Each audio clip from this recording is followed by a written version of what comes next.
जय हिंद साथियों, नमस्कार, आदाब, खुशामदीद। में बहुआयामी दल से डॉक्टर के अमामिश लखनऊ से विपक्ष की भूमिका में बात कर रहे हैं। जिस तरीके से हाल ही में बिहार में ही जानबूझकर सोची समझी हिंदुत्ववादी विचारधारा, खास तौर से जो हिंदुत्ववादी संगठन चलाए जा रहे हैं, संघ परिवार की तरफ से एक मुस्लिम महिला के चेहरे से हिजाब नकाब खींचने की नापाक और घिनौनी कोशिश की गई।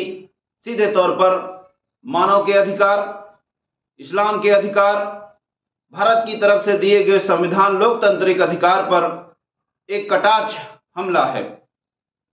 ऐसे में अनेक सारे प्रश्न खड़े हो जाते हैं। क्या बिहार के मुख्यमंत्री नीतीश जी के माध्यम से जब नियुक्ति पत्र का वितरण करना था तो एक दिशा निर्देश नहीं जारी किया जा सकता है कि जितने लोग भी नियुक्ति पत्र प्राप्त करने वाले हैं, किसी भी समाज से हैं, वो हिजाब में, नकाब में या घूंघट में नहीं आएंगे।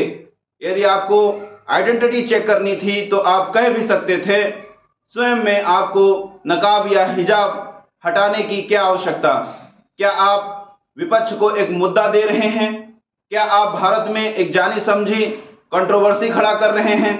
शायद यही जिस तरीके से आज हल्ला बोला जा रहा है, आज बीजेपी के कुछ तथाकथित नेताओं के द्वारा यह कहा जाता है कि नकाब या हिजाब छुआ तो इतना बड़ा प्रॉब्लम मुद्दा खड़ा हो गया, अगर कुछ और छू लेते तो क्या कुछ और क्या साहब स्पष्ट करेंगे।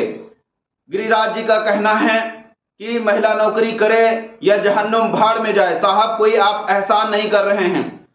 आपसे ज्यादा खून की नदियां अल्पसंख्यक, खास तौर से मुस्लिम लोगों के द्वारा भारत में बहाई गई हैं, और आप अपनी जबान पर थोड़ा सा लगाम देंगे तो शायद आपके अनुयायी बढ़ पाएंगे, क्योंकि आप जब भी बोलते हैं जहर ही उगलते हैं। ऐसे में अनेक प्रकार के प्रश्न खड़े हो जाते हैं।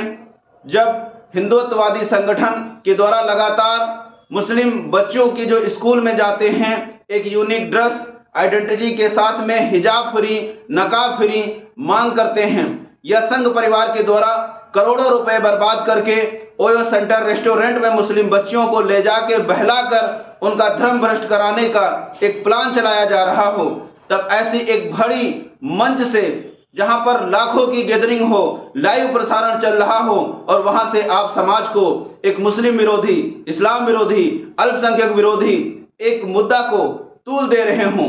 जब आपने यह मान लिया है कि यह कृत्य गलती से हो गया, तो आपको मीडिया के आगे, महिला के आगे, समाज के आगे, उन तमाम अल्पसंख्यकों के लोगों के आगे जिन्होंने आरोप प्रत्यारोप लगाया हो, उसके सामने आपको माफी मांगना चाहिए। पर आप माफी नहीं मांगेंगे, क्योंकि अगर आप माफी मांगेंगे तो संघ परिवार बीजेपी का ग्राफ गिर जाएगा और आपको जो है बड़े स्तर पे भी जाना है।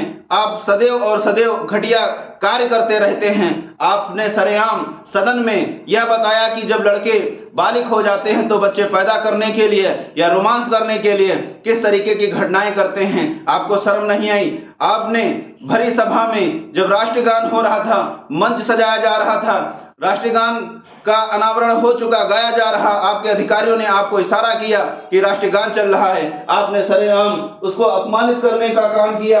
आप आलतू फालतू की बातें करते रहें। तमाम उन अल्पसंख्यकों समाज से, मुस्लिम अनुयायियों से, उस महिला से कहना है, मेरा अपील है, मांग है कि जो देश की आजादी के समय बाबा साहब भीमराव अम्बेडकर, राजेंद्र प्रसाद राष्ट्रपति जी के माध्यम से हम सब अल्पसंख्यकों के अधिकार हैं, उससे किसी भी प्रकार का समझौता मान्य नहीं।